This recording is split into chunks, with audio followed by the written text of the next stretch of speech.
The most important cultural marker of Malawi is their hospitality.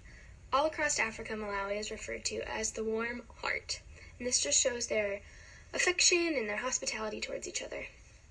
Using the cultural dimensions, as indicated by Hofstede's research, Malawi can kind of be compared to other nations. First, Malawi is marked by a high power distance. Their high score of 70 shows that Malawian culture has resulted in a very hierarchical society. People out on top know why they're there, and the people on the bottom are quite different from the people on the top. However, Malawi also has a low individualism rating, showing that they really care for the group. Loyalty is of paramount importance in Malawi, and it shows the relationships between community members, families, and even extended family.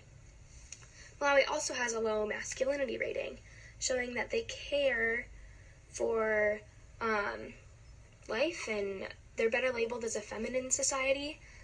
In general, Malawians care for others. However, the advancement of survival is still an important thing. A really important indicator of this dimension is that standing out from the crowd isn't necessarily admirable. It's more important to do what's expected of you and to move on. Finally, Malawi has an intermediate uncertainty avoidance level. This just shows that Malawi doesn't have a huge preference for knowing where they're going in terms of uncertainty avoidance, but that could change.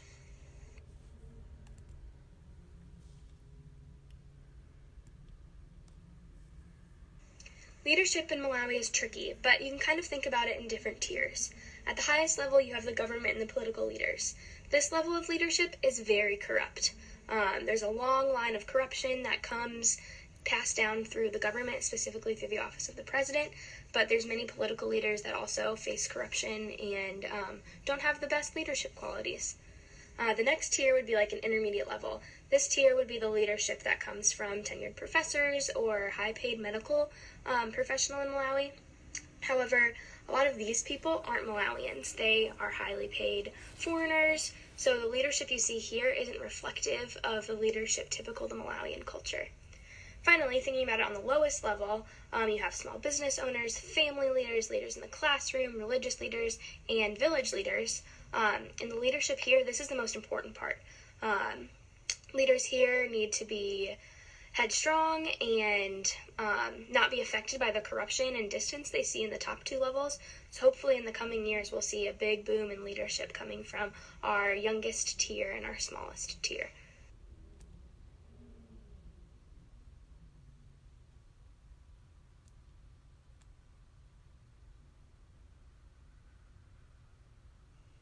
There are some serious problems going on in Malawi, such as food insecurity, poverty, and malnutrition.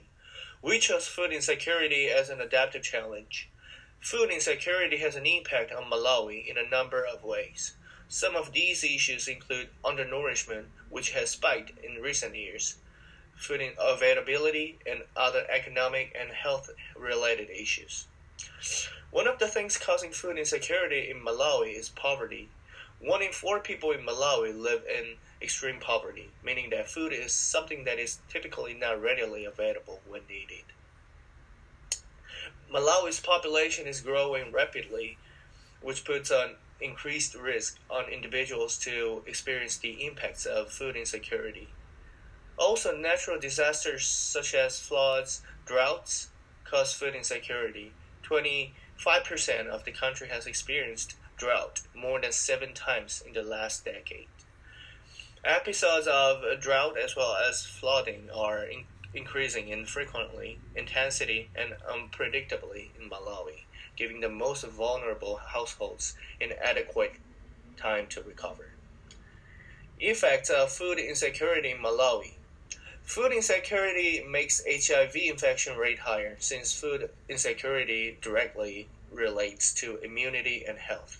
Furthermore, food insecurity makes poverty worse and causes another problem.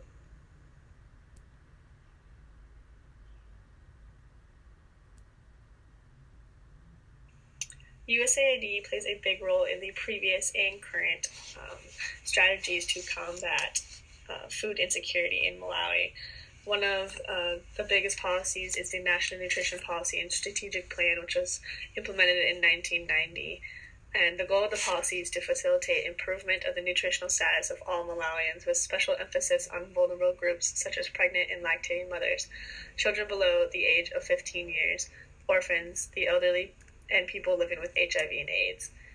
The purpose of the policy is to raise national awareness of the magnitude of the nutrition problems in Malawi and their impact on the economy.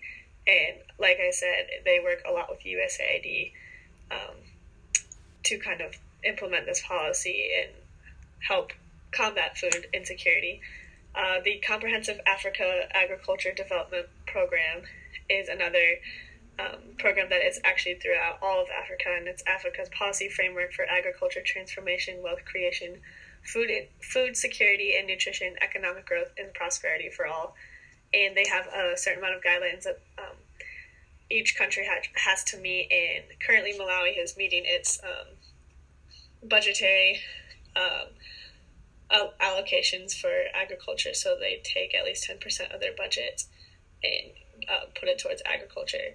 Feed the Future is another big part of USAID, and they are helping to develop agriculture policies, improve nutrition through behavior change, and increased access to food.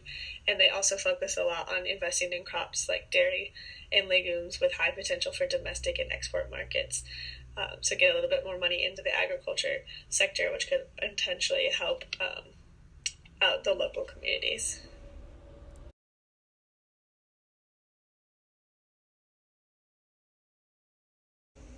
To work towards solving food insecurity in Malawi, we identified several points of interest that need to be improved upon for progress to be made. The first being to improve post-harvest conditions to prevent any excess food loss. The second, to implement efficient and intensive cropping systems that contain culturally appealing and climatically realistic crops. Next is to utilize ecosystem services provided by the nearby forest in an environmentally conscious and sustainable manner. And the final point would be to use NGOs in the process in a more culturally competent and knowledgeable manner. The first step to appropriately implementing the previously stated steps towards a solution is to build cross-cultural communication. This communication needs to include a culturally competent approach that acknowledges and works with the culture's specific identities to best promote healthy and valuable change for the stakeholders. Without acknowledging cultural differences and working to tailor solutions to the Malawian culture, there will be very little progress. Final goals must be co-authored with Malawian stakeholders to then develop a framework for each goal. Frameworks typically invoke similar patterns, starting with solidifying the main issue and developing plans with stakeholders.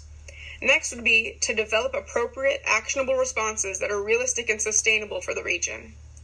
Next would be to determine what the cost of working towards the goals would be and how to best go about achieving funding and support. Then to work towards implementing a cross-cultural approach with strong stakeholder involvement. And the last piece of implementation would be to involve measurement in order to further tailor the future work to maintain the goals and work towards coming to a solution for food insecurity.